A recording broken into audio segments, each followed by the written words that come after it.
Welcome back to another technical deep dive here in the debug zone. Today we're tackling a big question and breaking it down with insights from other users. Hopefully this clears up some misconceptions and helps you get the answer you need. So buckle up, stay a little curious, and let's jump right in.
And that's a wrap.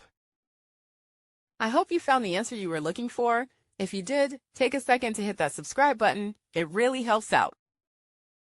And let me know in the comments which solution worked best for you.